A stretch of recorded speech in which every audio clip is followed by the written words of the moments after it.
The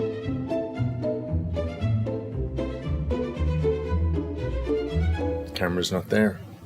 Just focus totally on the performance. The camera obviously has to be there to capture it, but it's got nothing to do with the camera. It's about you being present in the moment, being as truthful as possible. Sometimes people say screen acting is all internal, it's very quiet. It doesn't have to be that way, but I think you need to trust that if you have the emotion and you think it and you feel it, trust that the camera will be there to observe it, that you don't have to try and communicate to the audience what you're thinking and feeling.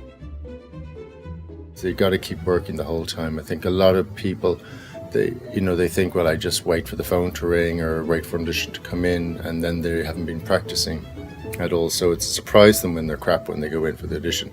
So they need to be working the whole time, exercising the acting muscles as much as possible and stay professional.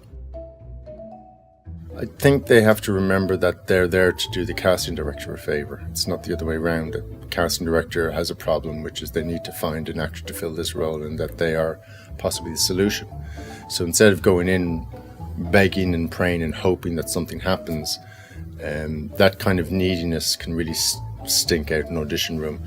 If they think more about the fact that, well, I know I'm good enough, it's just whether I'm appropriate for this role or not. And if I'm not, it's not because I'm not a good actor. It's just I wasn't right for this role. A little bit of nerves is okay for energy, but that it doesn't replace the work. That's not where your focus is. It's about trying to be calm, focus on the work, and hopefully the rest will take care of itself.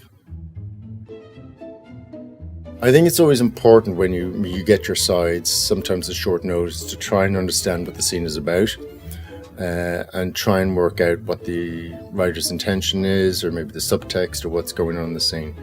But once you've done that, and you have some kind of, let's say, emotional connection to the character, it's important that when you self-tape, or you do this in the audition, but you throw it away completely when you press record. So that between action and cut, you're just in the moment, and trust that the research you've done in understanding and analysing the text will serve you, as opposed to trying to replicate what you think the casting director wants. The camera, unlike theatre, the camera observes and sees everything. So it sees you trying to communicate to the audience what you think it is, as opposed to just trusting your instinct that it's right and just be in the moment.